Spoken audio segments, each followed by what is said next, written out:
Hello and welcome to another edition of Grandstanders Live. I'm your host, Scott Kerman, and I'm joined by my usual cohorts, the Professor Russ Stevens, Uncle Joe McLaughlin, and he's JP's first son, Tim Hoey. Well, we have another great show for you tonight, so boys, let's get it started. We start with the Celtics, and we start with the longtime announcer to the Boston Celtics. There are three guys when you think of announcers for the Boston Celtics. Of course, our generation, we think Johnny Most. And then, of course, Mike Gorman and Tommy Heinsohn. Mike Gorman hasn't said a crossword about the Celtics or a crossword about anyone for 40 years. Mike Gorman on a radio station today literally goes off on Tatum and Brown and defends Brad Stevens. It felt like a little bit more of, if somebody's going out the door, it shouldn't be Brad Stevens. It should be some of the players. Pretty remarkable moment in this week in Celtics lore when you have this kind of announcer with this much cachet make this type of statement. Scott, you just said the word cachet, and who could have more cachet than Mike Gorman? This guy has watched every game. He's been around the players. He might as well be, he's been with so many groups of players and teams. And for him to come out and, it wasn't like a violent vitriol of.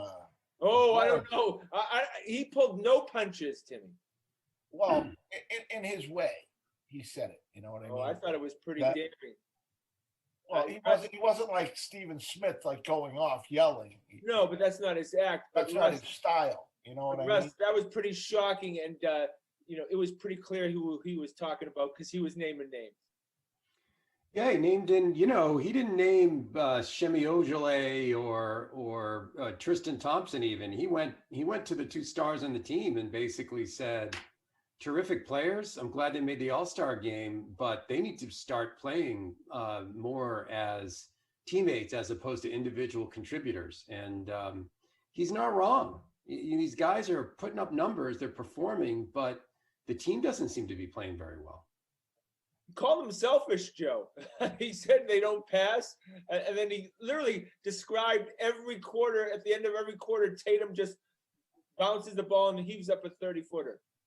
Yeah, and a lot of times that's their problem in the fourth quarter. Kemba brings it up, if he doesn't take it, he passes to Tatum, who looks around. That's the one criticism I have of Tatum. He doesn't facilitate the other players around.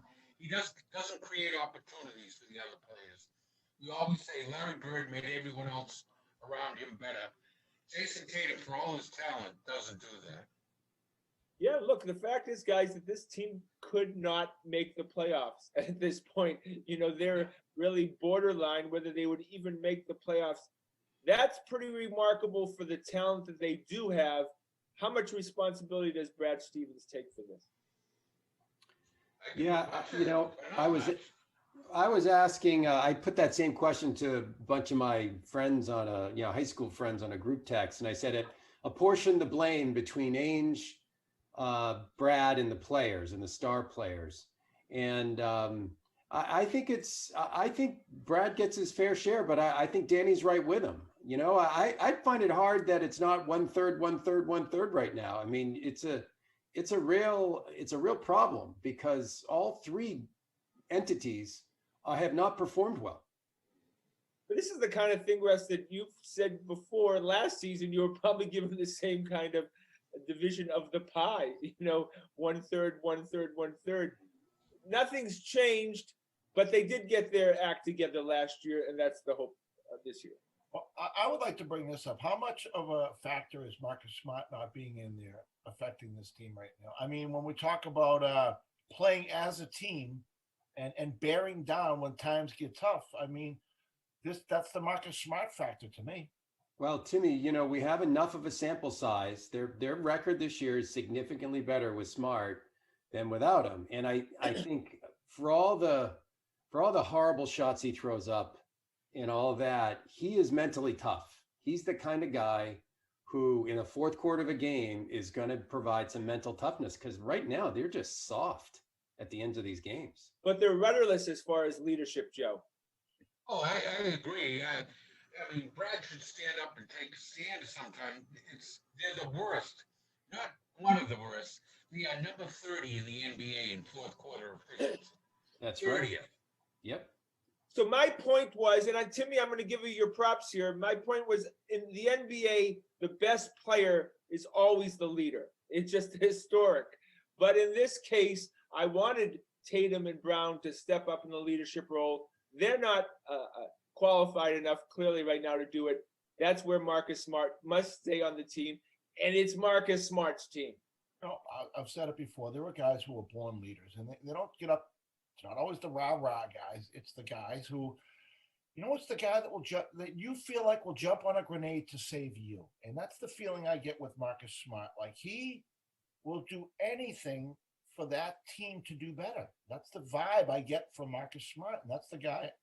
Those up Brown and Tatum, will they have it later? It took Paul Pierce a while. He went through that stage of kind of being like these guys are right now. And then, he grew out of it and he became Paul Pierce.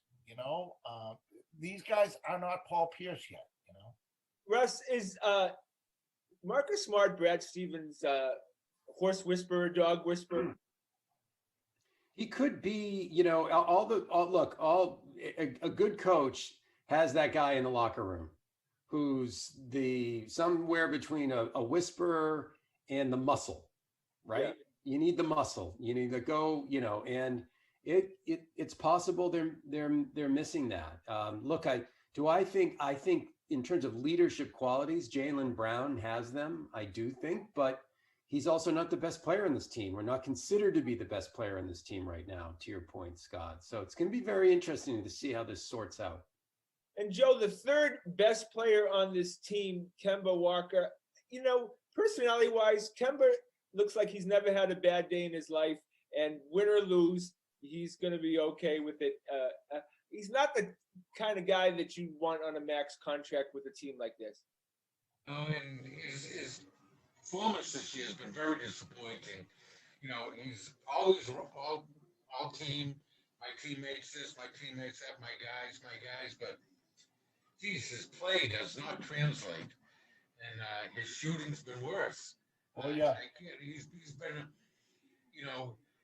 but I gotta say the offense doesn't run as well when he's off the floor. Well, I'll tell you, that New Orleans game, there was several opportunities. He had the wide open three for like game altering shots. The Celtics to break a run or whatever, or to put the dagger in New Orleans.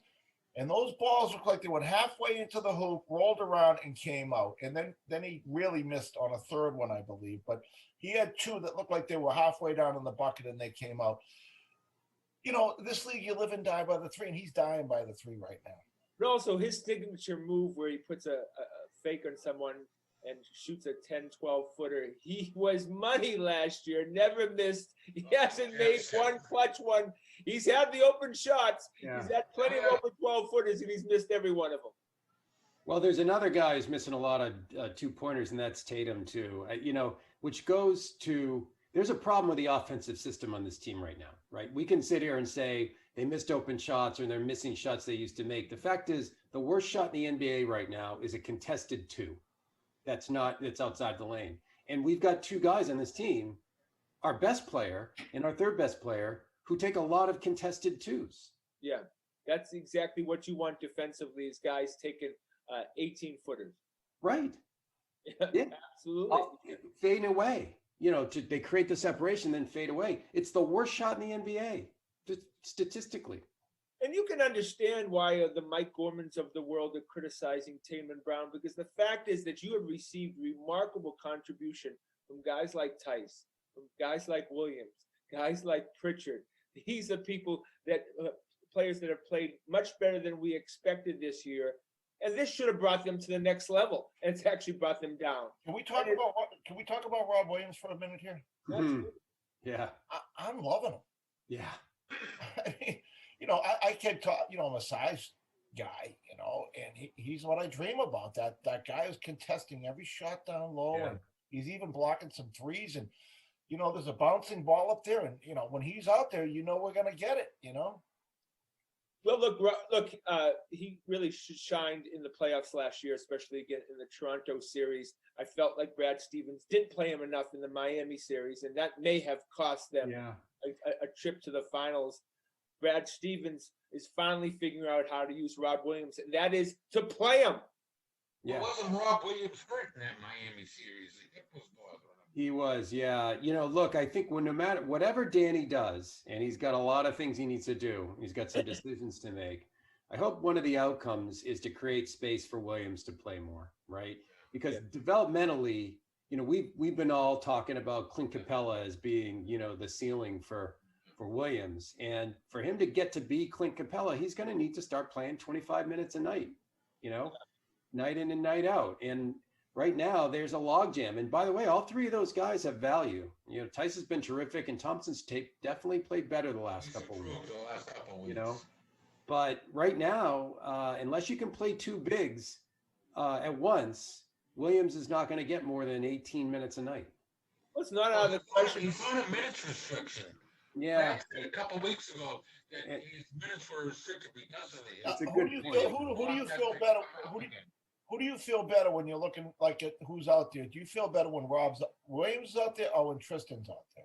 I feel better when Rob's out there. Yeah, I do too. I think rebounds. We might get an offensive board. We're going to get some alley-oops going on. But what you have is one thing that Rob does come in when the other team's first-string big man leaves. Yeah, if there's a real big guy, he has lesser of a competition. Yeah, if there's a real big guy in there for the other team, Tristan Thompson's not getting those rebounds. But also what Rob Williams does, and we saw that in the Toronto series last year with Lowry and Van Fleet, he changes what they want to do. They're not often driving to the basket when they know he's going to send it back to them. Yeah, those little dudes that weasel their way in there and get those layups, that goes away when Rob's in there. And we have I just want to mention we have 4 guys on the roster right now under 6 feet. We're not even Brookline High School when it comes to that stuff. All right, we had the boys and I do a text thread during the course of each game, and one Aaron Neesmith seems to be a big topic this week. Nobody's rooting more for Aaron Neesmith than me because I wanted a shooter. Okay. I wanted to shoot. So can I ask you a question? Normally, when you root for guys and you're the biggest rooters around, you actually type the words, "He's dead to me." Is that a normal thing? Like when Mookie Betts went 0 for 5 one night, did you write, "He's dead to me"? No, it's just the way I process relationships. But he's iterate everything but shooting. Lucas comes home with a D- on the report card. He's dead to me. No, let's be honest. Aaron Neesmith has been a disappointment offense. Has he ever? Well, we thought we were getting a drop-dead three-point shooter. That guy was going to Vinny the microwave. You know what I mean? That's what I thought we were getting, and it's not what it appears that we got. What I worried about was he has problems getting his shot. Well, look, he has problems getting a shot when they're not throwing the ball to him. And I watched 3 times last night where he's a corner 3. He's positioned in the weak side corner 3. That's what he's been told to do. That's what he does. Right. And there were 3 times last night where there were diagonal passes across the court that if they'd been made to him, he'd have had a wide open corner 3. And none of those times those passes were made. And that goes back to the beginning of our conversation. The ball is sticking on Tatum and Brown, and they're not looking for the open guy. And he should be able to shoot over 40% from the corner, period. But he's not getting the ball. Tatum was just terrible last night when it came to that. It felt like he was the only one in the court. It's very weird, the relationship between Tatum and Pritchard and Walker and Pritchard. Walker could not be more supportive of Pritchard.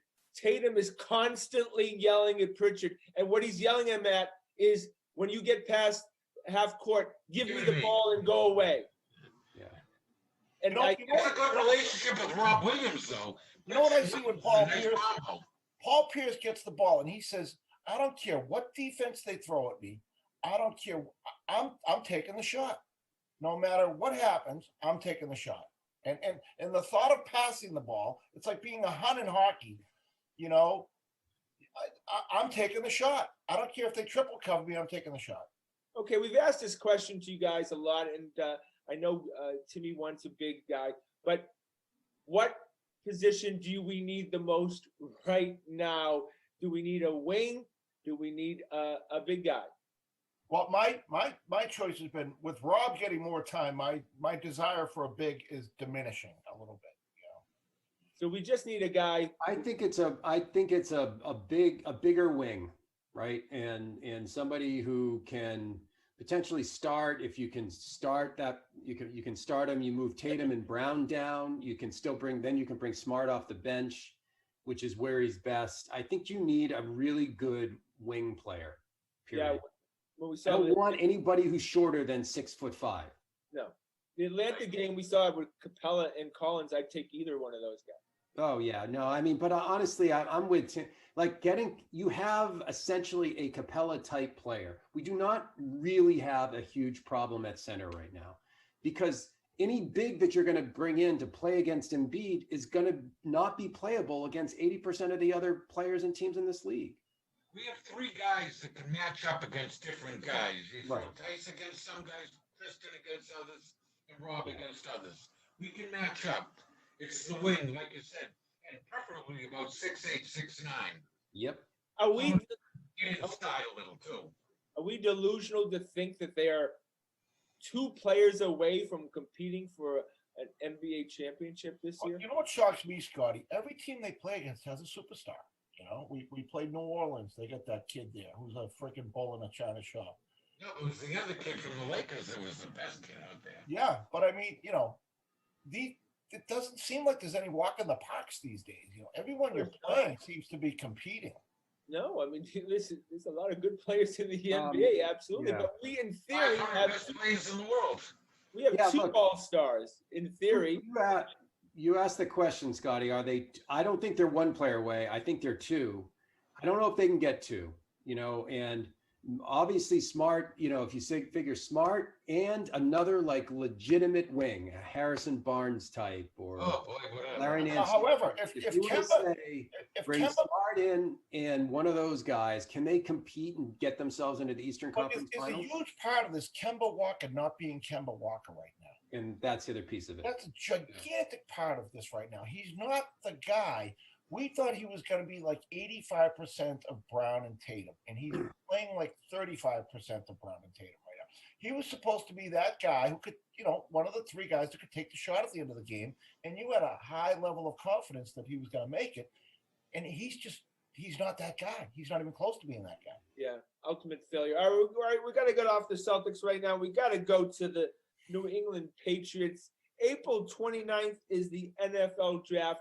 I've heard more quarterback names that are heading here to the Patriots. Mariota is the flavor of the week. That just doesn't move the dial at all for me.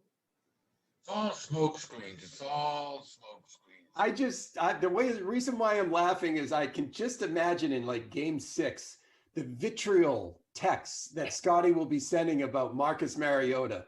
It will be worse than anything he's ever said about Daniel Nava, Cam Newton, Marcus Smart, all of his favorites. Aaron Neesmith even. Kelly Olynyk was one of my favorites. David Krejci. Do we have faith? Do we have faith in Bill right now that he's got some freaking devious plan that's going to pull us out of this? Or I don't think he has a devious plan. He just has a regular old plan, and they'll come out of it. They're looking. They got a lot of money and a lot of leeway right now because the teams that they want to take from are all in cap hell. So, Joe, I got a question for you because you probably pay more attention to this than anybody. You know, he's sitting on something like $60 million of cap space.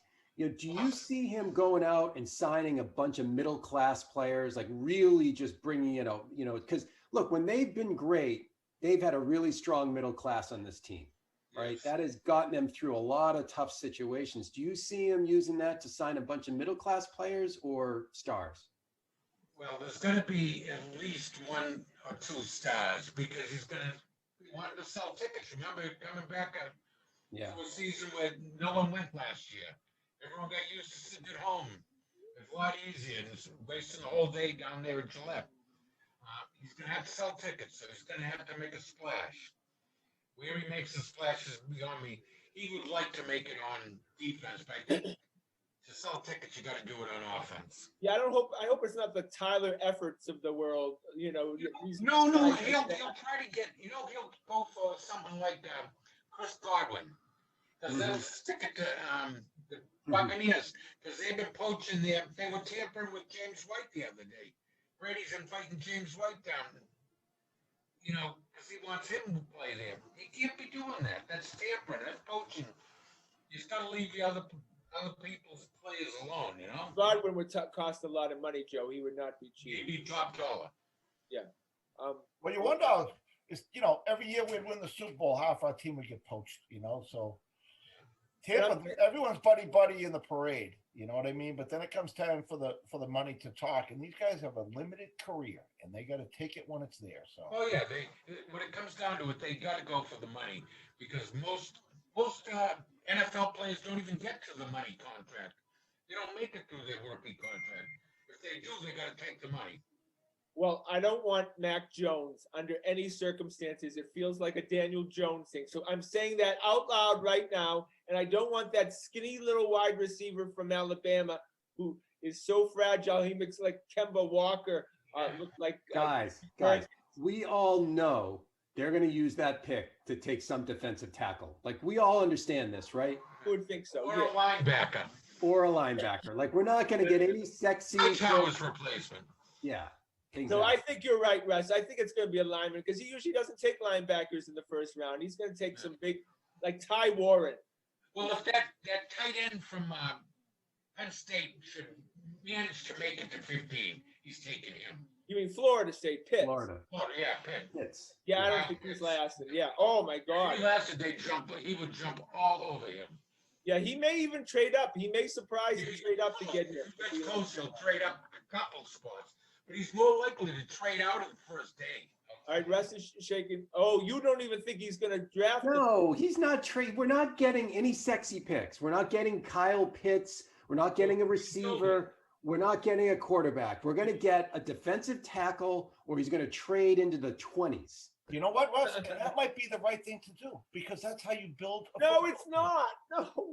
We got freaking Bills got 6 Super Bowls saying it is. It wasn't always Brady. It wasn't always Brady. He wants a sexy pick. Tom Brady was it was that kid being coached to intercept the ball against Seattle. Knowing the right play to make. And Tom Brady was a 20-year Clearasil bottle. He covered up all this. Here's my thing.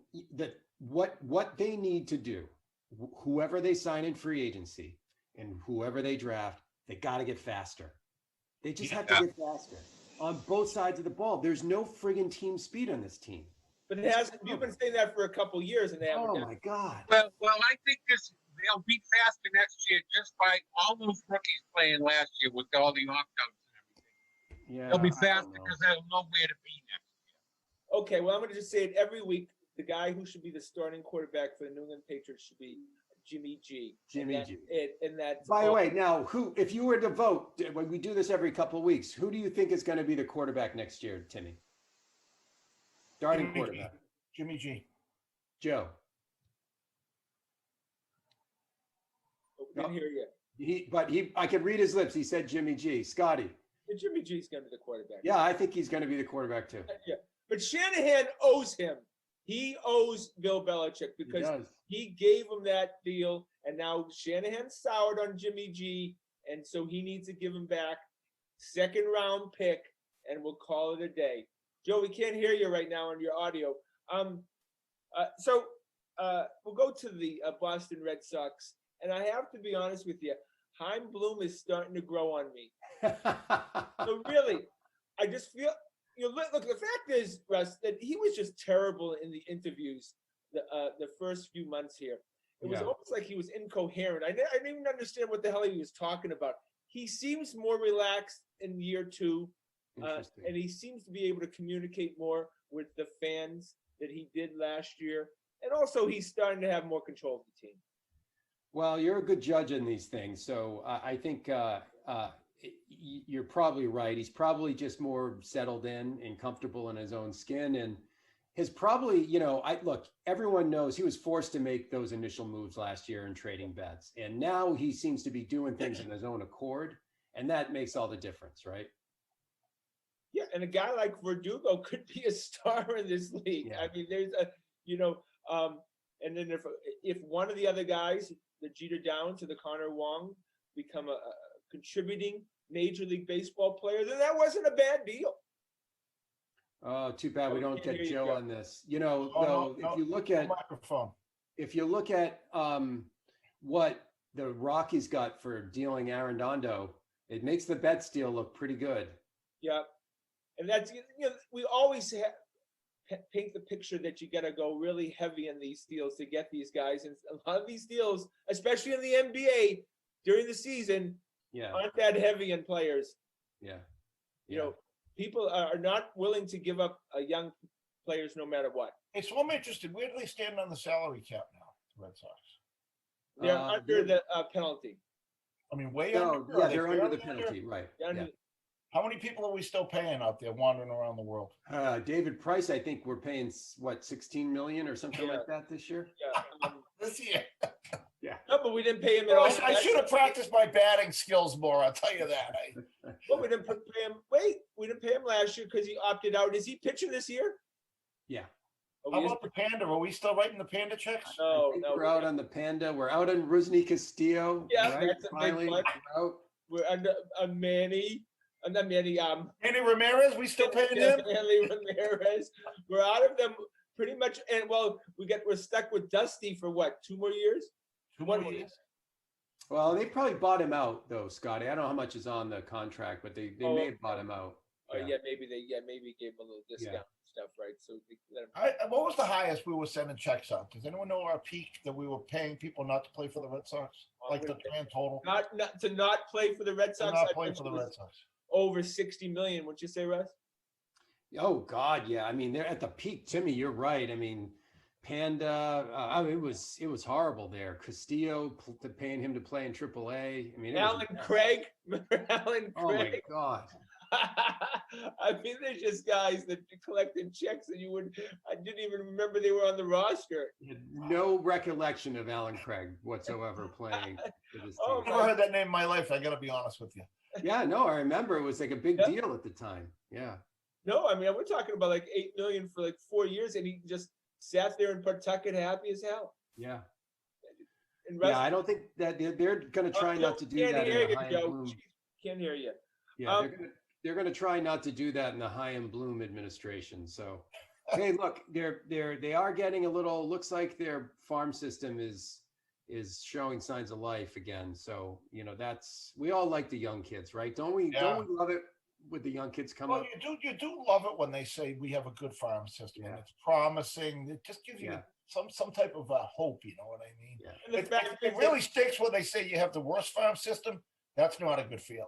Well, we've been fortunate the last 15, 16 years. I mean, we've had great young players come up, and they've won World Series. Yeah. We certainly had a good run. That's for darn sure. The Johnny Lesters of the world, the Papelbons, But in 2 years, the greatest outfield in baseball went away. Look, looking back on that, I think we're going to look back on that 2018 team and realize it literally was one of the best teams ever. But it's also mainly a homegrown team. At least the everyday players were, we had 7 guys on any given night, maybe 8 who come up through the system. It was incredible. And if we had Pedroia, that would have been another one. Yeah. Right? Yeah, no, well, it was a fun team. It's my favorite team in my lifetime. There was some pleasant moments in Section 8 that year. we had fun. All Scotty, right, I remember sitting there looking at you and saying, "This is the best baseball team we'll ever see in our life." Yeah, no, it was like a video game. I say it all the time. Every time I wanted them to score an insurance run or do something that came to my mind, they did it. And the next time, it was fantastic. All right, we wrap it up with the Bruins. Bruins are the best team in the Eastern Division. They got like 62 divisions now in the NHL. Bruins have a nice combination of young and veterans, and Timmy's favorite goalie. Again, it looks promising. Sure does. You know, they've Yeah. integrated these young guys when they needed to. And Joe was saying earlier, they look, look, they look more athletic out there. They look faster and more capable of doing more things. So, I mean, Timmy, you got to be pretty happy with how this season is turning out. Yeah, well, the only thing that makes me a little nervous is taking Pasternak off of that first line. I mean, I have so much joy watching that line operate out there, and to see, that when you're coaching a hockey team, that's always one of your worries. Do I split the talent up? Do I put them all out there on the first? Do you take your two best defensemen and your three best forwards and put them all together, and you're going to get production out of them, But or do you balance it out? Do you put your worst defenseman with your best defenseman? Do you put, that's something every coach wrestles with, I think. And I think they're trying to get more production out of the rest of the team and maybe moving past it. But I hope that doesn't backfire on the production of that line. Well, we've been talking about you for years, and especially Rusty Boy, about Patrice Bergeron being his favorite Bruin, one of his favorite Bruins of all time. And again, Patrice Bergeron, I thought he was kind of done. I thought this was going to be, he's having a remarkable season. He looks like he's as good as ever. Sure. I agree, Timmy. They put Pasta back on that line. I think once Kasha comes back and, they'll rejigger it. He's not going away from that line for very long. It's just too tempting. Also, Sweeney needs to go out and get a really good or a star player before the deadline. You really think so? Like, I don't feel like he needs to do that. I maybe I'm wrong, but look, you're not getting great production out of guys like Coyle. I mean, but I give him a few games. Like, I don't know. He just scored the other night. I think he's still a really solid player, but you could be right. He is. Look, if you can get a top player and you can end up putting him on the second line, and all of a sudden you don't give up, like Timmy said, what you have, which is a great, remarkable thing in the first line. All right, well, boys, that's our show for tonight. Want to thank, of course, Corbin behind the scenes. Want to thank the fellas. Please check us out on our website at thegrandstanders.com and tune in again next Wednesday night at 6:30 for another edition of the Grandstanders Live. I'm your host, Scott Kerman. Have a great and happy night.